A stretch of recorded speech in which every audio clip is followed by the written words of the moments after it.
suggesting that he's remorseful because they were looking for a deal less than what these young ladies pled guilty to, that's not remorse. That's looking for a deal.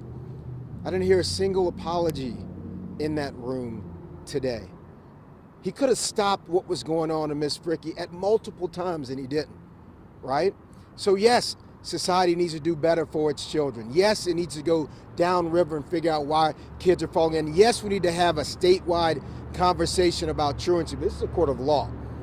And when you take someone's life and you brutalize someone on the streets of New Orleans, there's not many tools that we have. We have jail, right? And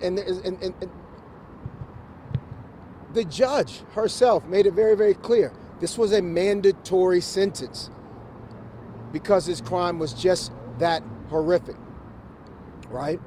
And lawyers don't do their clients any service when the whole world can see in high definition who did it and what they did, and you start talking about testing DNA. Let's set this trial back 4 years, 2 years, another year to test DNA when we know who did it.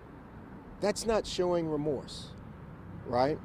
So yes, society has to do better. Yes, the state has to do better for its young people. The city has to do more for its young people. All those people who testified about his bad upbringing, that's true. But that doesn't get us beyond what happened to Mrs. Frickey when she was drugged to her death and her arm was severed. We cannot live like this in a civilized society.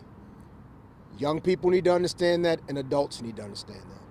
Understanding that this sentence is obviously very fresh, has the family had an opportunity to discuss how it will handle that 25-year parole mark at all? Yes. Yes, plan on being there, as I said in We have people yeah. that will be there for. She will have her son, her grandchildren will be there to show the parole board his nature. Yes. Right, and see if 25 years, if he has any remorse or a chance, because he'll still be a young man. He can still have a life. Linda will never have that. Right. He should have made those decisions. When he pulled her out the car, he could have just threw it to the side, took the car and got away. No, he chose to throw her to the ground, repeatedly stomp her, which we feel is what killed her. She just didn't die right away until her arm was severed. But he is responsible for beating and killing her. And he could have stopped at any time, and he didn't. And he had no remorse. No, not at all. And he spoke of how we accepted, we were lenient with the girls. And well, they didn't stomp her and kill her. They participated in the carjacking, and that's what they were punished for. Anything else you want to add about this journey? Let me just say this, and I don't think people realize this because you see these faces on the news a lot. His family didn't ask to come here. They have gone through agony just trying to get a day in court. And all they did was have, and people say Miss Frickey lost her life. Her life was taken. She was taken from them, and they have gone through agony just to get a day in court.